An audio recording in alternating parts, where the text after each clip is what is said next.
hear it, boy. Like 10,000 listeners on Spotify, I'll do a live performance of the Pirates polka song.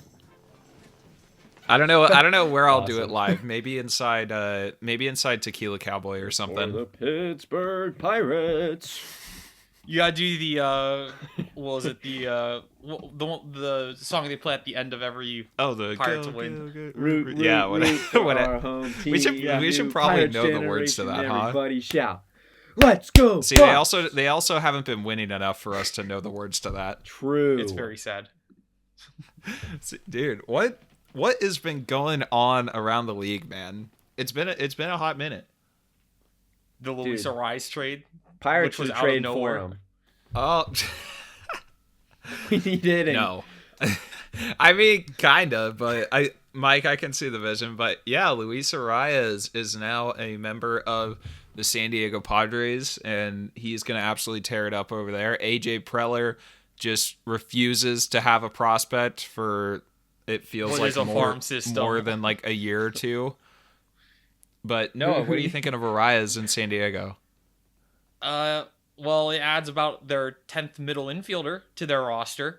That is very true. Yeah, I didn't understand Do you that know where- part of it. Where have they been putting him? Because he came I he don't came know. in I don't- when on Friday, Thursday. He's a second baseman who can play first base and third base, and it's like, well, they moved Xander Bogaerts to second base because Kim is a better shortstop. They moved Tatis to right field because they have Kim and Bogarts. They moved Jake Cronenworth to first base because they have Kim and Bogarts, and now they added Luis Ariz. Nah, to dude, everything. I'm benching Cronenworth so fast if it means having a rise in my everyday roster. Right now, Cronenworth's doing great. What are you talking about, bro? Nope. I'm just saying. Hassan Kim and, well, I guess Xander Bogarts isn't exactly cooking right now. I would know. 'cause they're both You're on my paying fantasy team. Bogarts too much for him to not play every day, though. Oh, yeah. I'm not saying that part. I'm just saying, like, he ain't cooking right now. We'll figure it out. Worst case scenario, you can just put Dude, he somebody better in figure it left out, field. dude. Add that to the list of one of the many underperforming players on my fantasy baseball team. Dude, I've seen some of the worst takes about Luis Ariz after that trade. I've seen Like some what? really What'd bad you see, Noah? It was Jim Bowden. He said that Luis Ariz is like Wade Boggs, Tony Gwynn, and Raw Carew all rolled into one. Seems legit to me. I mean, I see what he's going for I see what there, he means, and but, like like- trying to make a player comp, but I think Can putting we- essentially like 3 Hall Okay. of Famers up there and You're comparing him also to an missing the active fact player. that all of them were. You're also missing the fact that all of them were really good defenders, especially Gwynn and Boggs, and you're also missing the fact that Gwynn and Carew had over 300 stolen bases, and I don't think What, Luis Arias ain't getting 300 stolen bases Luis and playing Ariz- great defense, or what? Luis Ariz's defense is not great, and he has never stolen more than like a half dozen bases in a season. But when I he's don't think. making that comparison, I guarantee you he's not talking about fielding ability. He's talking strictly in the batter's box. He's talking. I feel like Yeah, though, if strictly you're saying, making so, if you're making player comps like that, you should be very talking specific more about than just in what you're saying. the I mean, bat. he might have been. We could be taking him out of context a little bit, but still, that's quite a bit to live up to. But I mean, San Diego making moves happen, But before we started the show today, we were talking a little bit about, when is it too early to start talking about the trade deadline? Miami is the biggest sinking ship I think I've ever seen happen a month into the season. Dude, didn't the GM already say that it's like they asked what the explanation was for the trade? He's like, "Oh well, we're not making the playoffs." I was think like, he "Bro, said I think he said we're probably not making the playoffs. that's so, So at sad least- to be saying." I mean, on, he's like, what? he's right. He's right. First week of May? Marlin fans know it. They're self-aware enough. I mean, it's a good deal for them. They're getting 3 guys who look like they're gonna have major league potential to help them down the line. dude, so Woo Suck Go.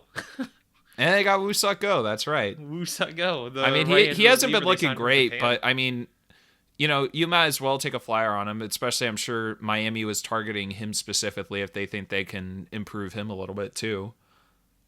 I thought it was funny to see the video of like Martorella being on second base, and then they like pulled him mid game, and he's like, "Dude, Why are you pinch running me? And he was like, he looked so triggered by it at first. I think that's like the coldest thing to think about. Like you don't ever think about that part of the game, like getting trade, like all these prospects. Oh yeah, trade some prospects, let's get them. But then it's like the human aspect of it. It's like especially in why he May. got pulled mid game. Yeah, Dude, May. Dude wasn't expecting it. It is wild. Like back, when I first started around working, in the minor leagues, they would tell us like, oh yeah, be on the lookout in July because guys are going to get traded, and it's kind of sad, really. So I was down in Seattle's low A affiliate when the trade for Luis Castillo happened to Seattle, and Edwin Arroyo, Andrew Moore, Edwin Arroyo was one of Seattle's top prospects, and it's like all of a sudden the first inning comes around and they take him out. He hits like leadoff. They take him out before he, like, as soon as the first inning ends, he comes in, he leaves, he goes to the clubhouse. Nobody on that team has ever seen him since. Just gone. He goes, gets on a flight, see ya. No one on the team, no staff members, nobody on the team gets to say bye to him. Him and Andrew Moore, they're on a flight to the complex, Cincinnati's complex in Florida. Like, it's just wild to think about. Void. Like, at any moment, really, especially when July comes around, you never really know where anybody's going to go. But especially now, it's looking like for the Pirates, we're entering very voided territory where it doesn't really look like we know exactly where this team's going to be yet. And a lot of that is due to the offense, which Alex Stumpf, he recently posted an article where he interviewed hitting coach Andy Haynes about essentially the main narrative that has been following this team. And Noah, I know you have a lot of things you need to say about this. Dude, watching this offense is just so frustrating. So I was finally happy we scored some runs this Sunday night, because I was just like, we can't keep making these pitchers who have like ERAs in the fives look like Cy Young winners. Dude, we what do you can't mean? keep doing Cal this. Quantrill's elite. Dude, He's I great. was pulling my hair Alex out Wood. watching us. I was pulling out my hair watching some of these at-bats during these last two series. And it finally looked like they put something together in this last game where they're actually being a little aggressive in the zone, and they scored 5 runs. I can't remember the last time we scored more than 5 runs, dude. It was, but one of the things that they addressed was like, a lot of people are complaining because, we're being so patient at the plate. And Andy Haynes claims that that's not accurate, and they've never practiced that way pertaining to hitters being told to take pitches and be patient, which I don't know how you could say that when you look at some of these numbers. I mean, I think we have the most strikeouts. I still think we lead the league in strikeouts looking. We have the 3rd lowest in-zone swing rate. We have the 3rd lowest overall swing rate in baseball. We have the 6th lowest chase rate. And these were issues that happened in Milwaukee too. So I don't know what to say about that. I don't know about strikeouts looking, but I can tell you this much, is that we have 325 strikeouts, which is the 6th most in the league. That's a lot of Ks. But so wait, what was the exact? There was like a quote that he said, we're not trying to look at pitches down the zone. I will say this though, the start of the Rockies series, you could tell we had a lot of first pitch swinging, and like I just know that this article came out and Haynes was triggered by it, so triggered. So well, I was gonna say that like entering this series or the last couple, I think I got this from a couple days ago, but when he said that we're not trying to take pitches over the heart of the zone, we had the 12th highest meatball swing rate, which basically means we weren't even top 10 in swinging at pitches down the middle. Yeah, they just Yep. seemed. I mean, it didn't translate in the first 2 games of the Rocky series, but the approach was different, and I think that was encouraging. Well, if they're now finally starting to realize that they got to be more aggressive in the zone, I don't expect changes overnight. Changing approach isn't going to just be like, oh yeah, we're going to start doing this. It's immediately going to work. It's going to take it's going to take a while to get used to it. But if they could just, it looked a lot better in this last game, in the Sunday game.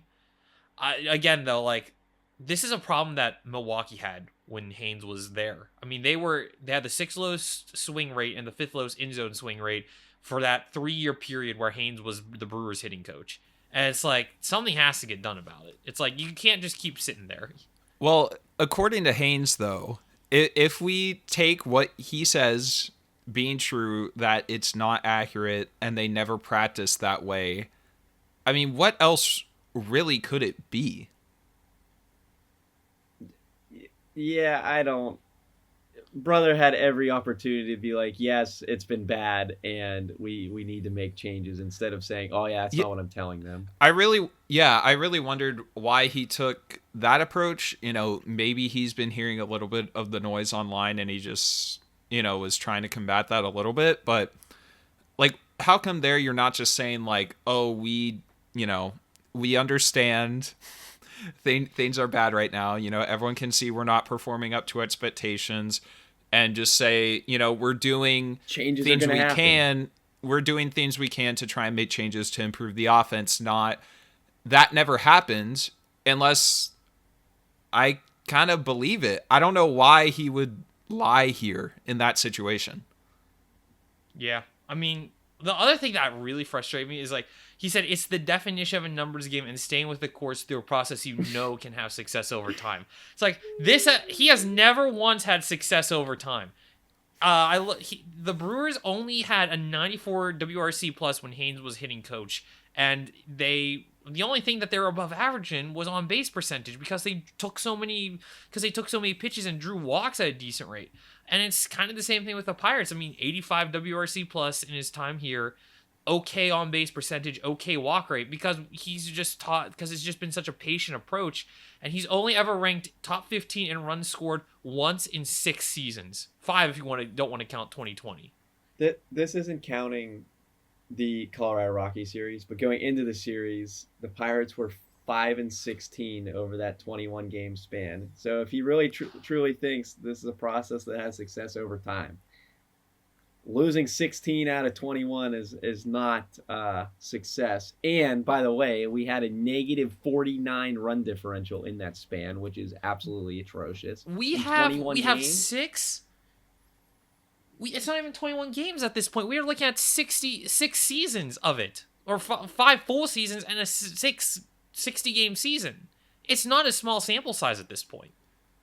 Well, part of the question I want to get into, you know, obviously hitting coaches do have an effect. Coaching has a strong effect on performance overall. But how much of this is on Haynes compared to how much of this is on the Pirates just not having good enough talent and, frankly, underperforming? Because there are a lot of guys on this team. I hate to do it. O'Neal Cruz. I'm going to have to use you as an example. O'Neal Cruz has been pretty drastically underperforming this season compared to where we saw him at. So for guys like O'Neal Cruz, or even Ke'Bryan Hayes, who he really hasn't hit his stride yet either, how much of this is on the players and the front office rather than the coaching staff for not putting a winning product on the field? I mean, I think it goes both ways.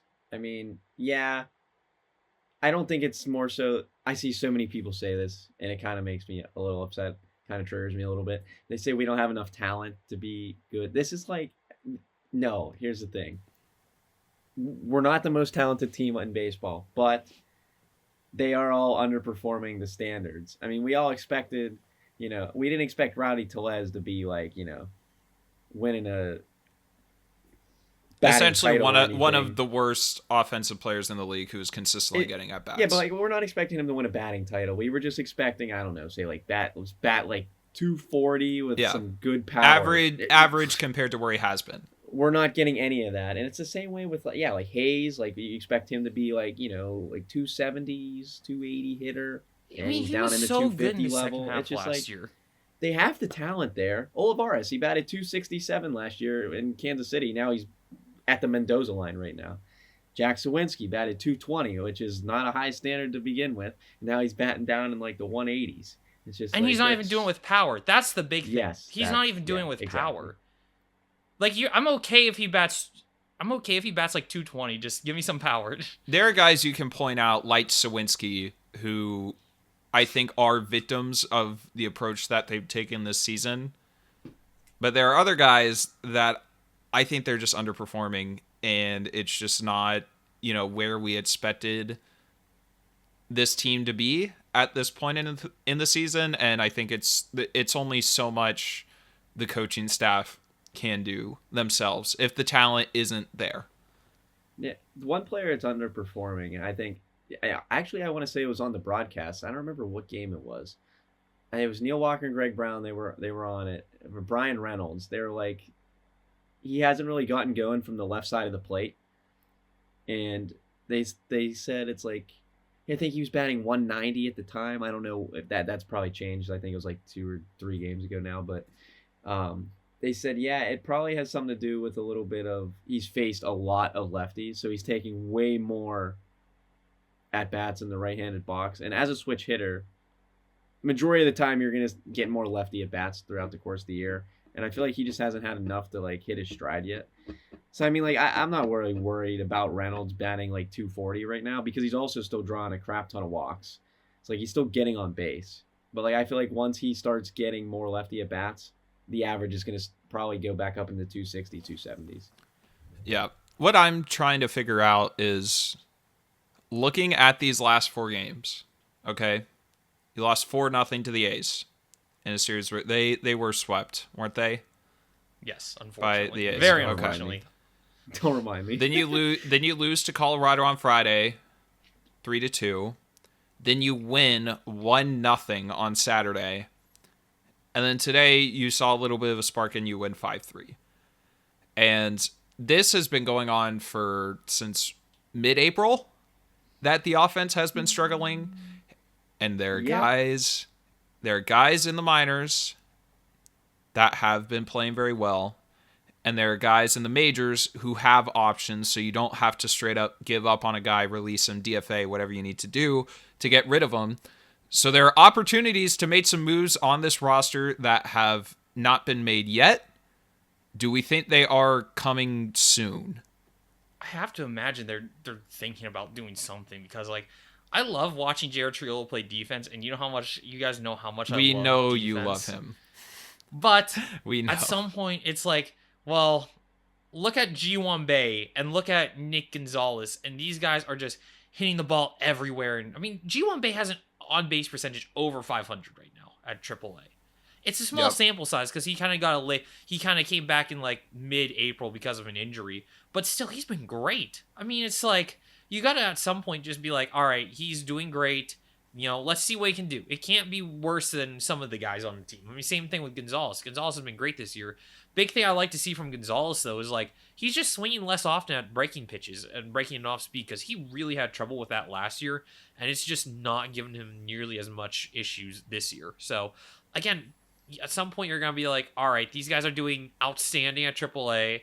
We got guys in the majors struggling. Like, let's maybe mix something up here.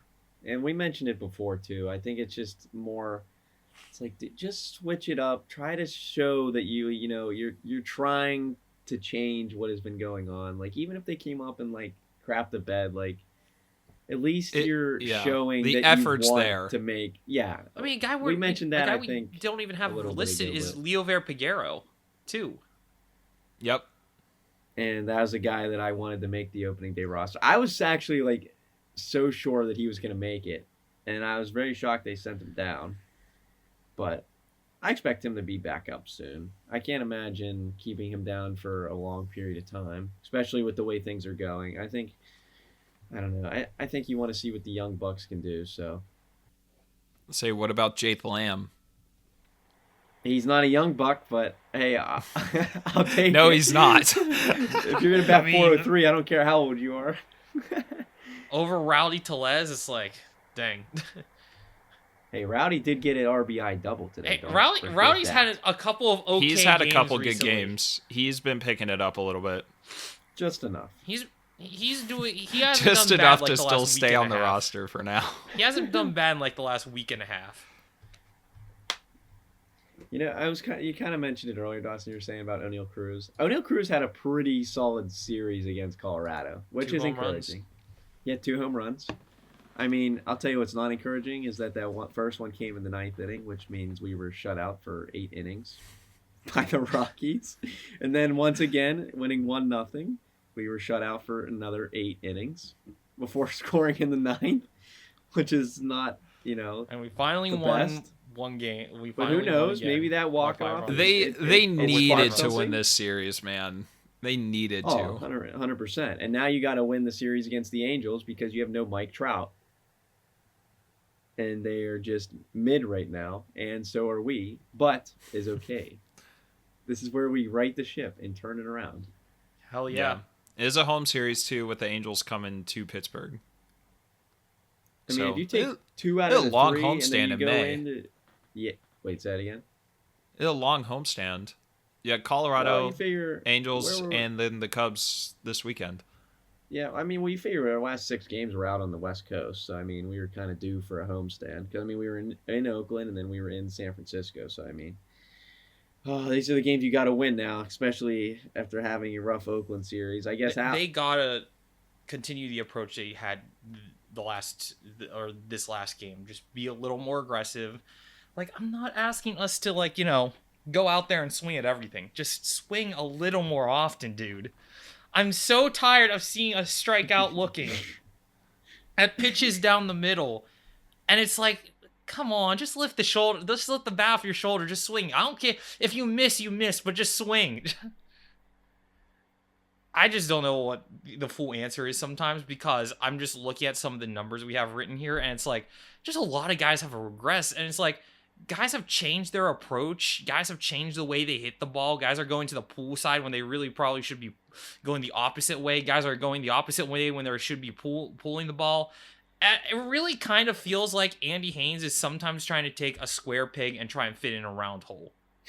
Sometimes with some players. What is good is, you had Colorado, which Colorado, one of the worst pitching staffs in the league.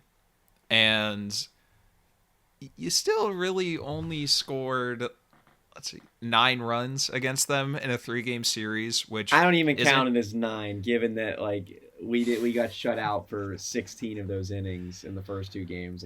That is true. That is true. But then you have the Angels, who are also one of the worst pitching staffs in the league. So now is the time. You have a very prime opportunity to try whatever you want to try at the major league level, because essentially these are really the best reps you're going to get right now, because then you have Chicago, Milwaukee, Chicago again, the Giants, and then the Braves. So that's huge. That many divisional games. You're gonna face Chicago. You said we face Chicago, Milwaukee, and then Chicago, right? Yep. Home against Chicago, at Milwaukee, at Chicago, home against San Francisco, and then home against the Braves. That stretch where we're facing 2 National League Central teams for 3 series could really just decide the season, honestly. It's 10 games too, no off days in there. Yeah, that's though we have to at least go 500 there if we have any chances here, because that's going to really determine what happens for the rest of the year, honestly. I know the story of the season so far. The only reason that I keep hope, I know the offense has been bad, is because of how good the pitching has been. I mean, it's been elite pitching. So it's if we could just figure out and be an average at best offense, they're going to win a lot of baseball games. I mean, Jared Jones, we literally almost spoiled it. Him pitching 7 innings, give him a 1 hit, no walks. The most impressive thing, and having 10 strikeouts. Come on, dude. We almost blew it because we can't hit. It's even Martin Perez. Martin Perez gave up 3 runs in 5 1/3, which is it should be enough to keep you in a ball game. But the way Bailey it's going, Falter did the same thing today, and I was certain there's no way the offense is going to catch. You're always saying that, dude. I was like, I was sitting there, I was like, Falter's back. we're not. I had no hope this offense was going to catch. I was like, Bailey Falter went out there and gave us a chance to win. We're not going to win. Is anybody I had no else hope. getting some Jacob DeGrom on the Mets energy Dude, from this is like Jared Jones. 2018. This is Dude, like 100%. 2018 Mets. This is gonna go down like if we don't get the offense going, this is gonna turn down like the 2018 Mets. The 2018 Mets had 4 pitchers make 25 or more starts with an ERA under 4. And I think they combined for like a 40 and 20 or like 40 and 30 record or something. It was like I think Steven Matz had the worst ERA at 3.97 and 5-11. It's like, come on. I think we're starting to get to the territory where, do you guys remember like last like 2 years, especially when Trout and Ohtani were both on the Angels, and say like, oh, Trout and Ohtani go a combined, 7 for 8 with 2 homers and like 5 RBIs, and the Angels lose like 9 to 5 or something. Yeah. Something like that. I feel like we're going to start getting some of those with, Jared Jones throws 7 shutout innings with 3 strikeouts as the Pirates lose 2-0. Dude, it literally happened to the Angels in like the first game, did it not? They're like, oh, Trout hits the first home run of this MLB season. It's 1-0 Angels. Yeah, and then it turned out the final score being like 11-1 or something like that. I swear they got smoked after it. After they like highlighted the Trout home run. Dude, it's gonna we're basically gonna be doing basically have like 2 2018 Jacob DeGroms because Paul Skeens might be on his way soon. Is he coming? Mike, what did Livy say? The number 30 jersey was on the story today. He's coming. On Livy's story. He's number 10 at AAA Yes. right now, so. Yeah, he pitched 30 today in AAA. was his number at LSU, wasn't it? I'm not sure. I don't know that actually. I would say so. I mean, he was wearing 10 in AAA. But And that's Reynolds' Clearly, he number. can't wear number 10 in the majors because Brian Reynolds. Yeah, let's get it up. Oh, he was There 20. was He was 20 at LSU. There was 30 would be a good for funny him. tweet. 30, well, to be fair, 30, I'm almost positive, is what he was wearing in spring training this year. I think so. I'm not 100% sure. Because I remember him wearing it at the Futures game. I don't know that because MLB didn't like to televise our spring training games. Thank you very much. I didn't get to watch Paul Skeens. True. What I know. True. There was like none of our games were televised. I was so upset. That's the least amount of games I've ever seen televised in a spring training season. We just got it pulled up. He wore 20 at LSU, and he wore 30 this year in spring training. So it's probably just a spring training jersey. I don't know why, of all things, if he was, because there were some rumblings going around that he was going to get called up this Friday against Chicago and pitch. But, like, I don't know why, of all people, Livy would post and kind of leak it out if she had, like, his major league ready jersey. But essentially, it looks like she just posted his jersey from spring training this year. Wait, Noah. So I know he pitched today, but like, when would the next start would be in line? Would that be aligned with Friday? I'm not sure. Because I mean, they could give him the extra day. That'd be 4 days of rest, so it'd either be Friday or Saturday, depending on what they give him. Honestly, knowing the Pirates, they probably he might pitch he might not come up this. No, that's a home series. He totally would, or they would delay it until. Because you're looking at that home series against Chicago, then you're not home again until the 21st of May. Yeah. So if you want to call him up at home before you go on the road, it'd either be this Friday, essentially, Friday or Saturday, or it'd have to be that weekend after where you play the Giants and the Braves. Which, Giants, mid, but Braves, very good. Or I mean, like I think the funniest thing about all of this was... Go ahead, Mike. Didn't you say we're in like 10 games in a row? Yeah. Right? Against the Brewers and Cubs. So I feel like you're going to bring up Skeens for that. And then I bet you they're going to operate in somewhat of a 6-man rotation because I feel like you have to in 10 days. Because there's no real rest days. Not necessarily. I mean you don't... But there's no real, like... And but I'd rather not the starters are still getting their normal rest days. They'll just have to travel on a day they probably normally wouldn't. That itself takes its wear and tear. So I feel like it's nice to have that 6th starter. I was going to say, if you pull up Paul, who goes to the bullpen, or what do you do with the starting rotation? Because right now it's Mitch Keller, Jared Jones, Bailey Falter, Quinn Priester, and Martin Perez. Not in that specific order, but that's just who is getting the starts right now. Could If be anything, I feel Priester like- getting sent down. Yeah, I feel like if he'd probably get sent down. But I guess if they don't want to send him down, I could see him just saying move him to the bullpen. Long And reliever, Like essentially. long reliever, yeah, or like we Now, just what's said, the your sixth what's your starter. corresponding move there then? Who from the pen are you sending? Oh man, Yeah, I mean, I just I don't feel like know. you just have to call him down. I mean, he hasn't looked great.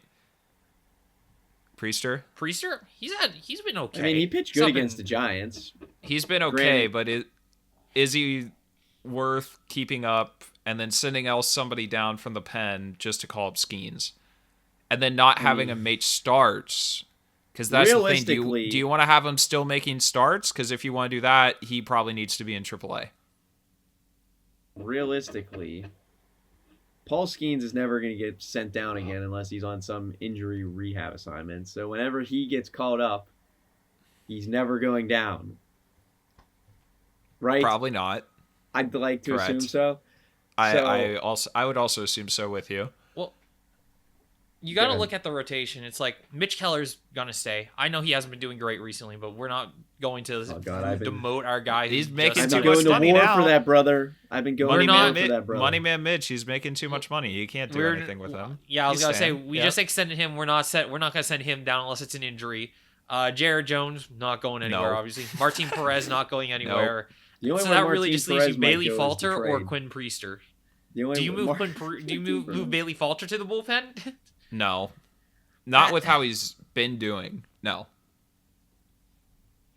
I wouldn't. I Over mean- Priester, no way. Yeah, I don't think I'd move him over Priester. There's I no think it chance. Also, it 'Cause- kind of helps having that lefty with Perez in the rotation. I mean, like the Pirates don't ever really have a two-man, like two lefties in the starting rotation. I think it's a nice thing. The Kinda thing keeps with hitters Priester off though is balance. just the flexibility where you can send him down too. I mean, obviously you're not going to send down Keller, Jones, or Perez. Do you know So, I how mean, many Priester's kinda options that odd man Priester to has help. left, Noah? I know that he just can be optioned this year. I know Okay. that for sure. Because they probably wouldn't have pulled him up and wasted an option if they knew if they knew he was going to come up. Yeah, he can be optioned this year. So, Okay. do you know what the pitch count was for Skeens today? It was I didn't see that. 67, I think. I think it was Only 67. 67. That also made me suspect maybe they're just letting him just get stretched out and stay warm encased. We got a 'Cause it was stat like- 'cause- line up today. Last What- time He what, did went get hit up a 75 little bit. pitches. Yeah, and he kind of seemed human today. He gave up 2 runs, I think, in 4 2/3 innings. I'm not sure. I know Yeah. one was on a home run. 4 and a third, 3 hits. 4 and a third. Yeah, 3 hits, 2 runs, 2 walks, 4 Ks. He's a How- bust. how many 0.99 pitches? ERA. How many pitches? I think he said 67. Is I what think it the was note said. 67. 67. Okay, dude, Which I'm, last time I'm he just threw glad. 75. So Dude, I'm just praying now I don't have to see any more stupid tweets from the Omaha Storm Chasers about how they have the one earned run against Paul Skeens in a game that they lost by I think 4 runs. And dude, it's like every week I'm like, bro, Dude, it was stop. funny the first time, but No, it's been a week. It wasn't even funny the first time because you lost that game. Why are you so proud of that? Dude, you know what? If they want to do it, go ahead. Hang the banner, Omaha Storm Chasers. Go ahead, hang the banner. We have one That you earned scored a run run off against Paul Paul Skeens. Skeens in a game that we lost. Dude, I never want to see that ever again. So I'm honestly happy he gave up some runs today because maybe they can stop flexing that they scored 1 run against him in a game where he dominated them. Yeah, Please. I mean, hey, those 2 runs get put on the board, and now, oh great, like you said, he's a bust. His ERA is now up to 0.99. His ERA is 0.99. How's his pitch mix been developing over the season, Noah? Have you taken a look at that at all? Dude, he's throwing a mid-90s splitter. Oh my It's god. so unfair. He's Dude. throwing 94, 96 miles an hour with his splitter. It's Like, and he throws he's like averaging 99, 100 miles an hour with his fastball. It's gonna be so funny to watch. Paul Skeens go one day, Jared Jones go the next, and then like Martin Perez coming in with like a 90-mile-an-hour fastball. Oh my god, dude! If you guys had to put money on it right now, when do you think he's getting called up? I think he's just going a to little be at the prediction. start of the. Go ahead, Mike. I'll let you go first. I'll say probably Friday. I think was gonna that'd be say also 4 Friday. days. Really? That or Saturday. I don't think you they're might gonna be do able it to. yet. No, because think about it. You'd definitely be able to sell out a Saturday night game at PNC with Paul. That's Skeens. true. That too. 100%. You know what? I'll say Saturday. I'm gonna say it'll either be during the Giants or the Braves series. I don't think they're gonna pull the trigger yet. It'd be pretty cool to be the Giants series. Especially Yeah, if we're because we'll trying be to get to there. a game. Especially if we're trying to get to a game. We'll be there. We'll all be. But in then at the same Pittsburgh time, together. though, it's like I don't necessarily want to wait until like May 20th or May 21st to see Paul Skeens. Yeah, But think- that's also what I said back in the very like first podcast we were talking about it. When do we think he comes up? And I said like mid-May. I said that. Yeah, I just don't see them calling him up on the road unless something happens and it's like someone gets injured or whatever and you need him in Milwaukee or in Chicago, because you do want to save it for a big-ish game at home if you can. Well, It's a business. The it's a Pirates very division much do rival. understand how much, especially if you give people notice.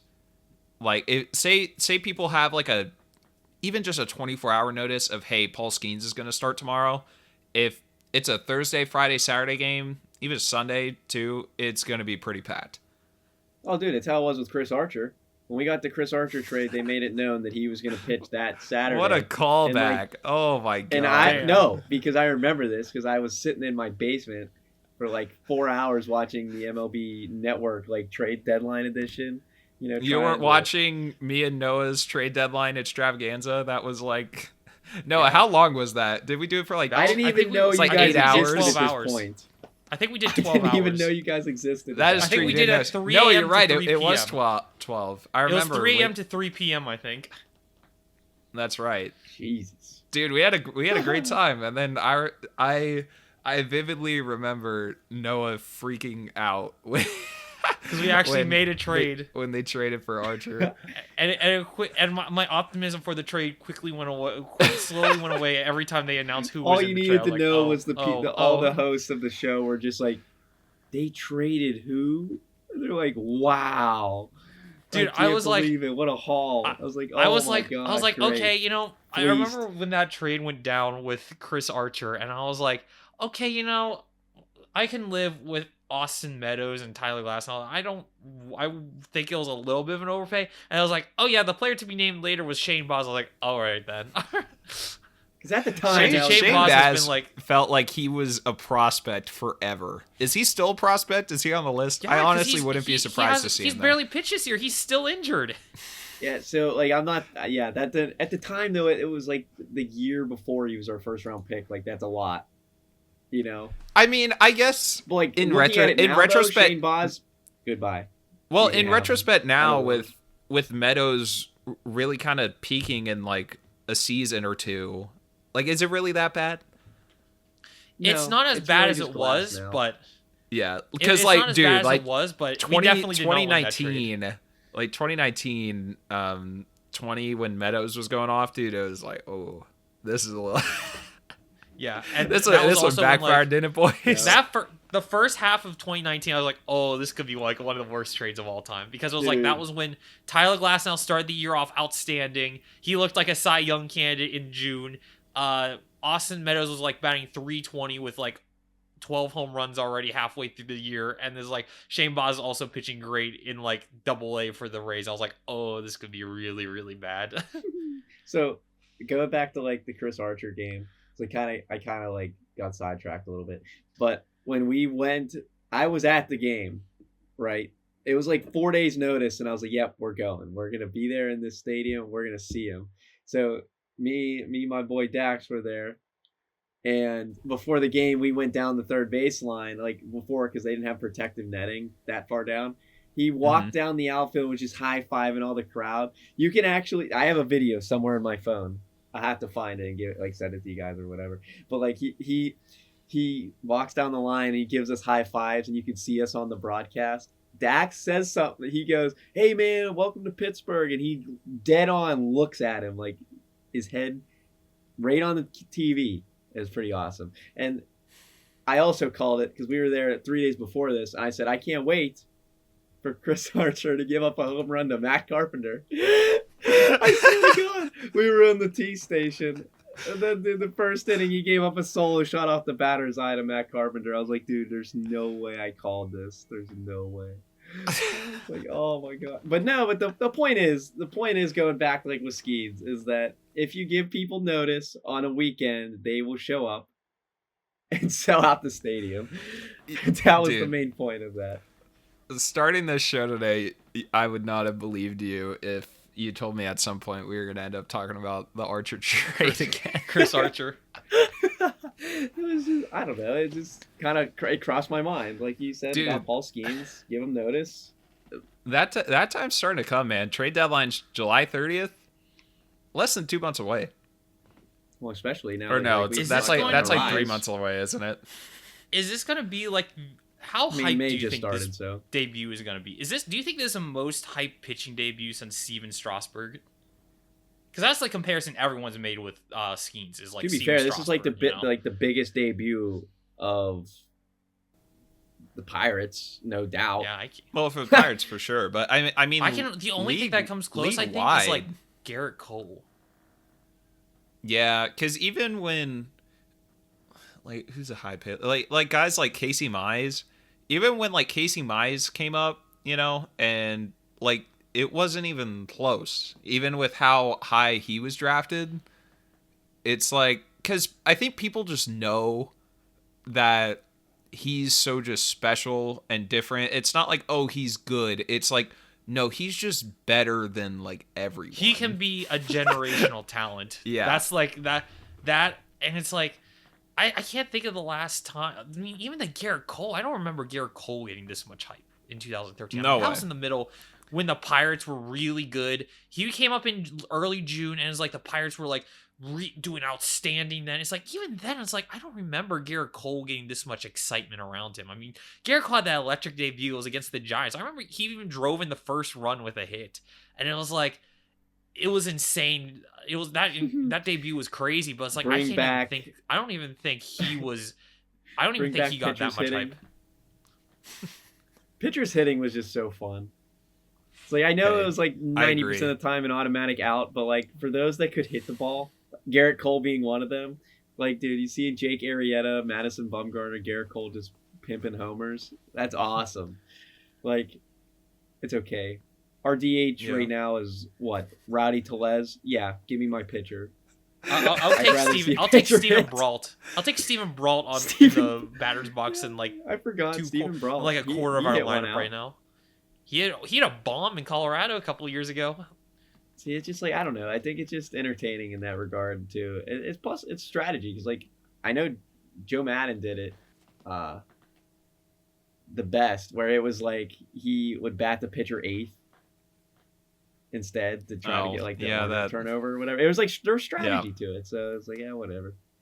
Yeah, but I mean, getting back to it, Noah, I think in the social media age, at least, I think it's definitely helping Skeens, get some hype. I mean, his girlfriend is Livy Dunn. I was gonna say, how much do you think it helps? That also, just like LSU seeing all is also a powerhouse school, like among like pretty much every. A lot of people saw his performance there. So I mean, it's probably, dude, if the Pirates were rolling right now, like this would probably be one of, if not the most hyped up pitching debut in like Major League Baseball history, dude. Only one I think that comes close is Steven Strasburg, honestly. Yeah, I remember that. Strasburg was in a similar situation because when he was down, everyone's like, yeah, we know he should be up in the Major League roster right now. with the way he's throwing. So it was a very Dude. similar situation. If you would have told me on like April 11th that the Pirates would not be rolling and having momentum for the biggest debut of all time, I would have made fun of you because we were 9-2 and we're hitting the crap out of the baseball, and now here we are. Now we're like, please call up Paul. Especially Skeens to give our team energy. with the stretch of opponents they've had recently, you're expecting a lot better than they have been. Yeah, because obviously now looking at a 4-game sweep of the Marlins, is it really that impressive? Looking at where we're at now. No. If you don't sweep the Marlins, then you have problems. Honestly, calling up Paul Skeens could just give this team the energy it needs right now, because everyone just kind of look, all the batters kind of just look kind of dead when they come to the plate. The energy just hasn't been there for like the last couple of weeks. And it's like calling up Paul Skeens might inject some adrenaline to these guys, which is something everyone's we so desperately negative need. right now. It's like Just even do when it. there's positives, there's Just still do it people in looking at one. it Just do it in negatively. one swoop. Call up Gonzalez, call up Bay, and call up Skeens all in Jake one. Lamb. Do it all on the same day. Call up Jake Lamb too. Honestly, while you're at it. Dude, I would just. Oh, that'd be awesome. Can you imagine seeing Paul Skeens, Bay, Gonzalez all playing, and Jake Lamb in the same lineup on that day? Oh my gosh, that'd just be so. It'd be so funny, and I'd be there for it. I want it to happen. It would just be nice to see a change. You know, I think you go day after day. Baseball is a very long season, and you go day after day seeing the same names in the lineup, especially after you watch these same names in the lineup not produce day after day. I think seeing anything different, you know, even in the clubhouse itself, you know, could create, we got Jake going today. We got G1 is going today. Whoever it may be. And especially if you're looking at that lineup in that clubhouse saying, oh, we got a guy who throws, you know, harder than like any starting pitcher right now. Oh, he's going today. Like, oh, you know, let's go. I think there's a little juice there to it for sure. Yeah, some dude coming in throwing 102. It's like, yeah, we got a chance to win today. But we'll see, man. So you guys are saying Friday or Saturday is coming up? Is what you're thinking? I think I'm that's going to what I change think. my answer to Saturday, just because, like I said, Just to be easier to different. fill that stadium. Easier to fill that stadium, and And it gives them the extra day. Hey, you got a Aggressive. t-shirt giveaway on Saturday already. You sure about that? Yep. You really think we care about a T-shirt right now? No, we want to hit the baseball. That's what we care about. Win a game, bro. All the comments on social media when they would just post, or when they were like posting the Mitch Keller bobblehead for May the 4th, and it was like the Star Wars theme, and everyone in the comments was like, "So guys, are we gonna like actually try it today?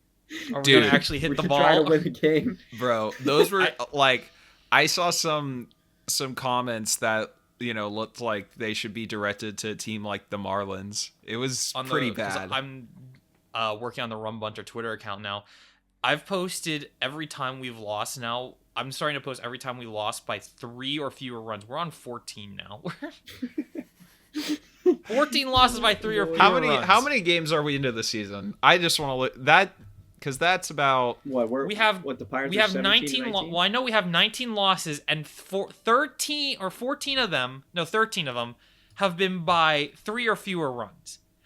Like, something has to give here eventually. Like, it's like, I'm not expecting us to win I say this every podcast, it's like, I don't expect us to win every close game. But it's like, 13 of 19 losses have been that close.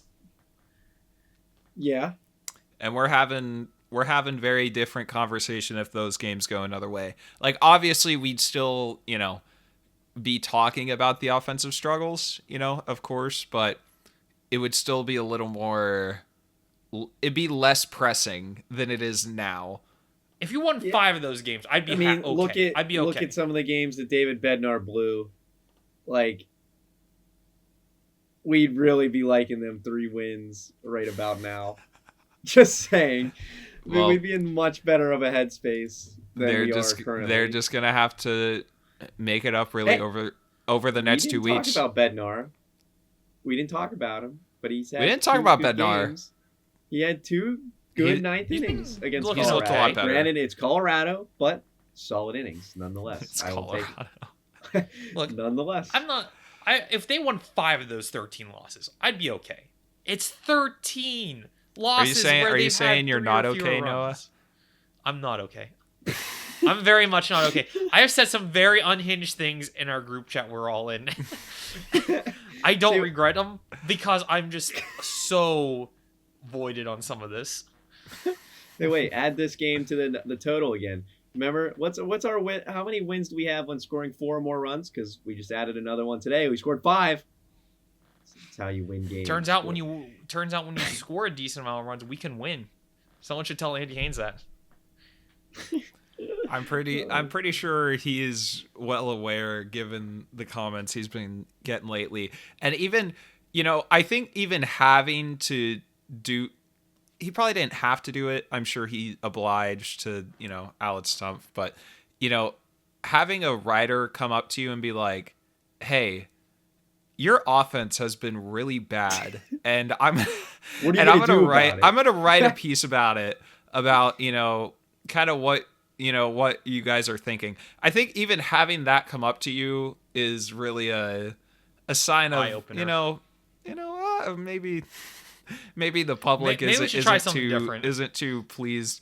Dude, who was it? Mike, who's the running back that's pleased with his performance from Syracuse? Sean Tucker. Sean Tucker? No, Sean Tucker, yes. Sean Tucker, yeah.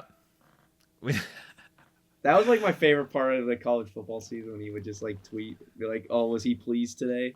Yeah, but I'm pretty sure Andy Haynes has not been pleased with this offense performance.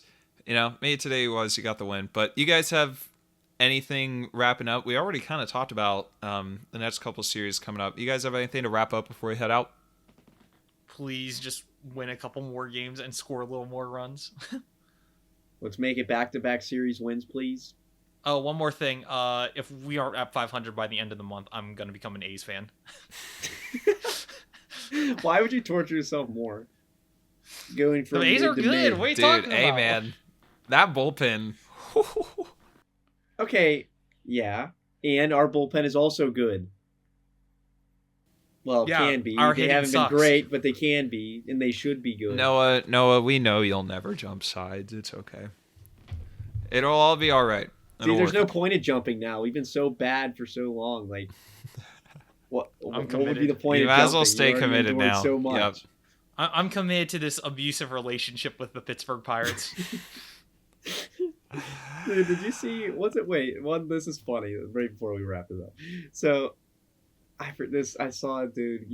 I forget his name on Twitter. Oh my god, it's so funny. But he called Edgar Snyder. Oh, I saw that. And Dawson, you know who Edgar Snyder is? Yeah. Right. So he called him on the phone?